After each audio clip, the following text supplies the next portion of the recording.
For a long time, I didn't even know there was space between trigger and reaction, a space for personal power. I thought I was at the mercy of my emotions. Triggers happened and I reacted instantly. No pause, no choice. Just waves of reaction on top of reaction like a storm I could never stop. But what if I told you that there is a space between what triggers you and what you do next? It might feel tiny at first, so small you don't even know it's there, but you can expand it. And inside that space, that's where your power lives. That space is what I call the power gap. So, what is the power gap? You can't always control what triggers you. You don't have a lot of power over that. But what you do have power over is what happens next. And that's what the power gap is. It's the space between trigger and reaction, the space where you can step in and insert your own personal power. If you have complex trauma or you grew up in emotional chaos, that gap can feel non-existent. If your nervous system is wired for instant reactivity, it might feel impossible to pause before reacting. You don't even feel like that's a choice. It just happens. But that's the thing. The power gap is a skill, and the more you practice, the bigger that skill gets. Let me tell you how I, someone who'd lived in chronic anxiety and panic for almost a decade, came to the idea of the power gap. For years, I didn't have any kind of pause in between trigger and reaction. I reacted instantly, like a match struck against the box. But when I moved in with my husband, I noticed something different about him. He had what we affectionately call a 3-day power gap. If something happened that upset him, he wouldn't react immediately. Instead, he would shut down, process his emotions, and only then decide what to do. Now, shutting down for 3 days is not exactly a healthy reaction either. That's another side of the trauma coin. And definitely 3 days is a bit much. But the contrast between our habitual way of responding, it showed me something important. It was possible to insert a pause. And this was big news to me. And if he could do it, well, then so could I, because he wasn't going to beat me at this. I kid, mostly. But the fact is that for many years, I'd wanted to know what it was like to not be at the mercy of whatever emotion came over me, because emotions had literally been destroying my life.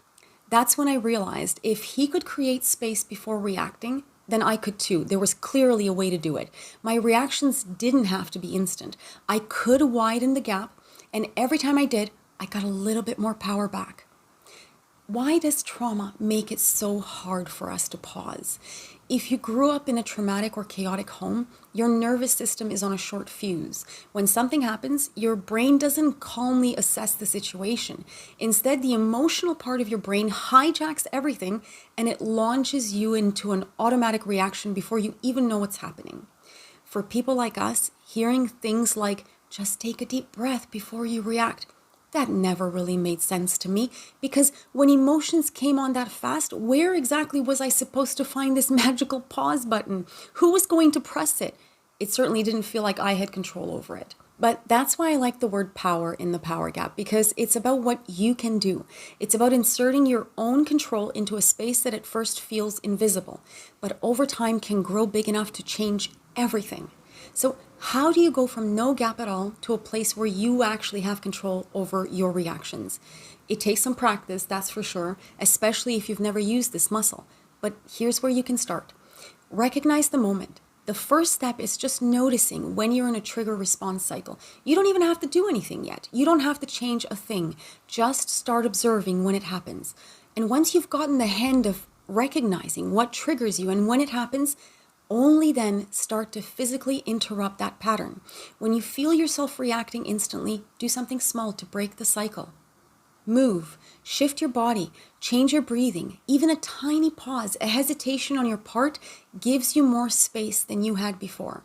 And then ask yourself, what happens if I don't react right in this moment? This is a big shift.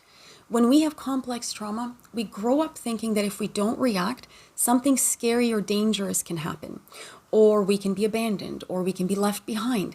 So be curious and question what you think will happen if you don't react instantly. If you can sit with the discomfort for even a few seconds longer than usual, you're already expanding that power gap.